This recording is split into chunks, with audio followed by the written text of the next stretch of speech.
So last night at 12:01 a.m., I got to see Spider-Man: Far From Home. Yeah, this is weird because this is a film where you legitimately can't talk about almost anything in it without it being considered a spoiler. Now, I didn't watch the trailer. I don't watch trailers almost ever. There are exceptions I will make, but for the most part, I do avoid them. So I'm honestly not exactly sure what I can talk about and what I cannot talk about. I can tell you, though, that I absolutely love this movie. That should be of no surprise to you guys if you're familiar with me, because the MCU to me can just do no wrong. When I did my run through before Endgame's release, I reviewed all of the films previous to Endgame, and I found a new appreciation for every single one of them, even ones that I wasn't all that big on my first or second viewing. For some reason, during that run through, when I watched them back to back to back to back like that, I just got it. It all flowed. It felt like a television series. It felt like a binged experience, and I just ate it the fuck up. And I don't know, it's just, we live in a golden age right now of television and film for me. Yes, there's misfires here and there, but for the most part, I usually enjoy my experience, and I always enjoy my experience with an MCU movie.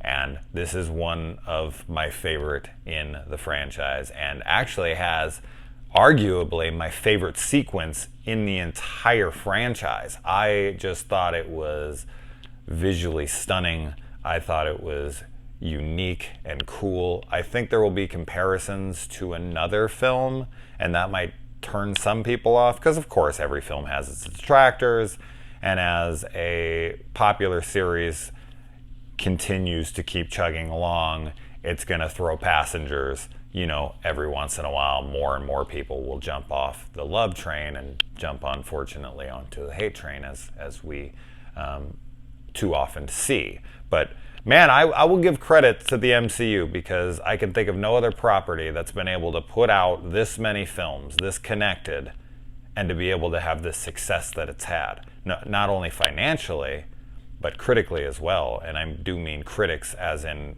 critics that are paid critics, and that's their actual profession, and just the average Joe Blow who goes to the theater and watches.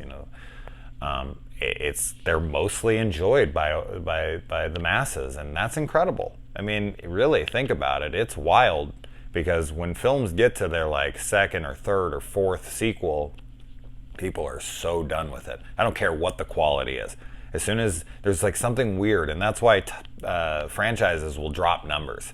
You'll see like around 4 or 5, they just start dropping the numbers, because people instinctually start wanting to like dislike something that's went that long, which I've always found to be odd, because they'll watch 5 or 6 seasons with 20-something episodes per season, and that's fine, but like a movie is only an hour and a half. Anyway, I'm not going to get into that, but the MCU is its own animal, and it is as alive as it ever was. After this entry, I am just begging for more, and we're getting more, like a lot more, with Disney Plus and the Falcon and Bucky show, the Loki show, the WandaVision show, just the shows alone, and then the Black Widow movie, and so on and so forth. There's so much coming, and there's so much to be excited for, because man, this movie delivers, not only in the film itself, but for me at the end with the post-credit sequences, which are absolutely not to be missed. Man, as I had heard in a different review, if you were to walk out of this theater before the first end credit sequence, you would have saw a very different movie, because it is the true ending of the movie. So make sure, if you're going to stay for one of them, you should stay for both, but if you're going to stay for one of them, you got to see that first post-credit sequence. That like mid-credit one that plays after the initial animated credits. Don't miss that, because that is huge. Now, Tom Holland is just incredible. Absolutely, without a shadow of a doubt, my favorite Peter Parker on screen, and Spider-Man. I love it, and I'm a Spider-Man lover. Like, I have enjoyed all of the Spider-Man movies. Yes, all of them. I really enjoy Spider-Man 3 and Amazing Spider-Man 2. So I know my opinion immediately is trash, and you can't listen to me. But I don't care. I'm not going to fucking lie, and I'm not going to pretend to be cool and dislike movies that other people like just so that I can be more credible. No, that's not me. I enjoy Spider-Man 3. I embrace its silliness. I love the emo dancing freaking guy with the hair and all. I think it's hilarious. I think it's totally Raimi. And The Amazing Spider-Man 2 is more of like a romance movie with some Spider-Man thrown in there. But I loved Andrew Garfield and Emma Stone's chemistry and the humor and the heartbreak and all that stuff. And I don't know, I really dug it. Is there the villains kind of silly? Sure. But anyway, we're not here to talk about that. I just have to clarify that I am a big Spider-Man fan. And I have to say, it's my favorite Spider-Man movie. I know everyone just loves Spider-Man 2, and trust me, I think Spider-Man 2 is great. I remember seeing it in theaters, and Doc Ock and all that stuff was fabulous. But this movie just hit so well with me. It just hit all the right beats. And you know, it does kind of have almost a trump card, you know, an unfair advantage in a way, because I am smitten over Jake Gyllenhaal, okay? He's my man crush. He's one of my favorite actors working today, you know, and him coming into the movie to play Mysterio, a character that you just never thought you'd really see on screen, and if you did, you would pretty much believe it was going to be stupid or not well done. Nope. This movie nails Mysterio. Man, the stuff they do with him, while risky, and as I said, I think is going to draw comparisons, I loved it. And the humor in this movie, man, there's a joke in this movie that's between Tom Holland and Martin Starr that's so dark and morbid. And I laughed for like 2 minutes after the scene was over. I saw this movie with my buddy Tony Crespo from the I Come in Peace podcast. I'll pimp them out really quick. Yes, come, spelled C-U-M. He spelled coming wrong. No, he did not. You know what that fucking podcast is about. Actually, I don't know what the hell that podcast is about. I don't think they know. But yeah, I loved the humor. I loved the action. Holy shit, there's some action sequences. My favorite Spidey action on screen. There's some fight sequences at the end. The whole ending, third act, is thrilling. Holy hell. And what this movie also gets to showcase is gorgeous locations. Okay, because every other Spider-Man film takes place in New York. You know, the friendly neighborhood Spider-Man is what I'm trying to get at. And we always see him in New York. It literally always takes place in New York when it's a Spider-Man movie. Of course, Spider-Man in the MCU has been into space and whatnot.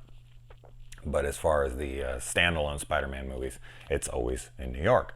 And this movie takes place all over Europe. And yeah, it kind of plays off like a John Hughes movie at times, but who the fuck doesn't like John Hughes? I mean, that's a great thing. It very much feels like Homecoming Part 2. I think it's elevated. I think it's a better movie than Homecoming, but it very much feels like in the vein of the, you know, of its predecessor there. So if you're a big Homecoming fan, I cannot see you disliking this movie. I just cannot. But even people who I know who weren't huge on Homecoming ended up loving this movie. Now, as far as, I mean, I don't really have any gripes. I mean, I'm not really someone, unless something really agitates the shit out of me.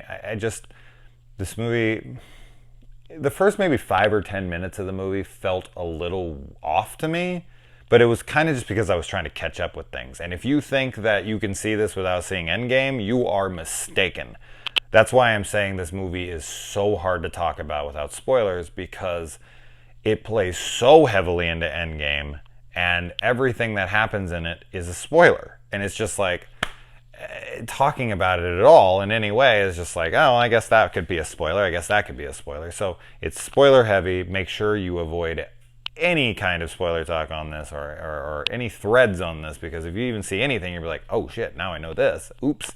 Love Zendaya as MJ. I love her awkward quirkiness, her smartass sarcasm.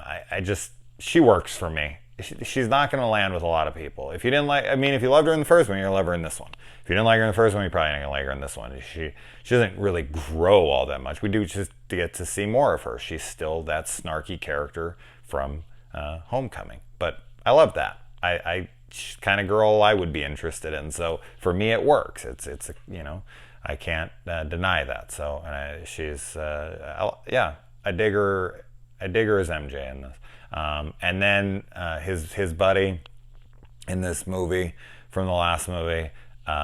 There's something that happens with him on the trip. I'm not going to say what, but the way that all played out and the reoccurringness of it, the humor that came from it, just really landed with me. The teachers that are on the trip with them, chaperoning, both of them have really funny comedic moments.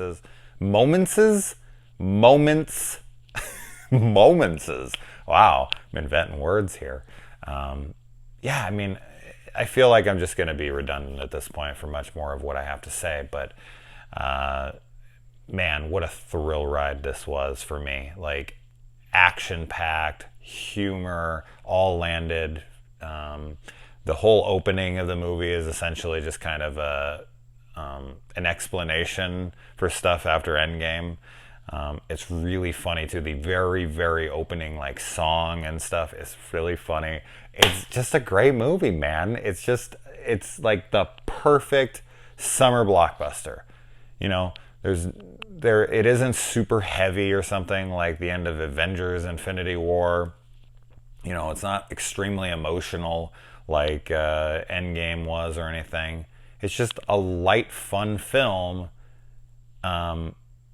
And just something to really have a blast with. So anyway, all right, guys, let me know what you thought, please.